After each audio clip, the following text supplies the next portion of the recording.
ಅದೇನು ಹೊಸದಲ್ಲ, ನಿಮಗೇನು ಗೊತ್ತೇ ಇದೆಯಲ್ಲ. ಯಾವ ಸರ್ತಿ ಕರ್ನಾಟಕದಲ್ಲಿ ಬಿ ಜೆ ಪಿ ತನ್ನ ಸ್ವಂತ ಅಸ್ತಿತ್ವದ ಮೇಲೆ ಬಂದದ್ದು ಹೇಳಿ ನೋಡೋಣ.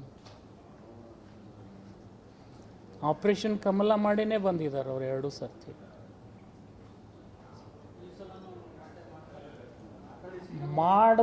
ಮಾಡಬೇಕನ್ನೋ ಪ್ರಯತ್ನದಲ್ಲಿ ಅವ್ರು ಇರ್ಬೋದು, ನನಗೆ ಗೊತ್ತಿಲ್ಲ.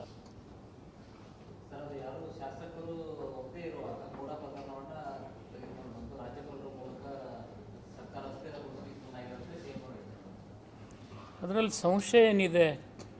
ರಾಜ್ಪಾಲರ ಮುಂದೆ ಇದು ಒಂದೇ ಕೇಸ್ ಇತ್ತಾ, ಇದ್ರ ಬಿಟ್ಟು ಬೇರೆ ಇದ್ವಾ ಇಲ್ವಾ? ಪಿಕ್ ಆ್ಯಂಡ್ ಚೂಸ್ ಮಾಡಬಾರ್ದಲ್ಲ ರಾಜ್ಭವನ್. ಖಂಡನೀಯ ಅದು.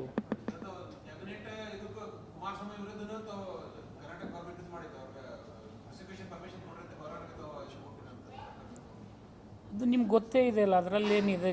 ಪ್ರಯಾರಿಟಿ ಬಿಟ್ಟು ಯಾರಾದರೂ ಕನ್ವಿಕ್ಷನ್ ಮಾಡ್ತಾರ?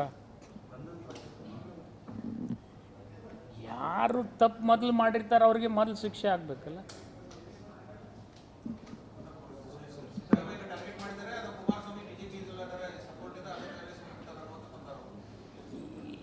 ಈಗ ನೋಡಿ, ಅವ್ರ ಎದುರುಗಡೆ ಇರ್ತಕ್ಕಂಥ ಪ್ರಕರಣ ಬಗ್ಗೆ ಡೀಟೇಲ್ಸ್ ತಮ್ಮ ಕಡೆ ಇದೆ. ಅದರ ಬಗ್ಗೆ ನಾನು ಯಾರ ಹೆಸರು ಮತ್ತೆ ಉಲ್ಲೇಖ ಮಾಡೋಕ್ಕೆ ಹೋಗೋದಿಲ್ಲ. 3-4 ಜನರ ಮುಂದೆ ಮ್ಯಾಲ್ ಕೇಸ್ ಇದ್ದಾವೆ. ಅದೆಲ್ಲ ಬಿಟ್ಟು 2023ನಲ್ಲಿ ಬಂದಿದ್ದೇ ಫಸ್ಟ್ ಆ್ಯಕ್ಟ್ ಪಿಕಪ್ ಆಗ್ತದೆ.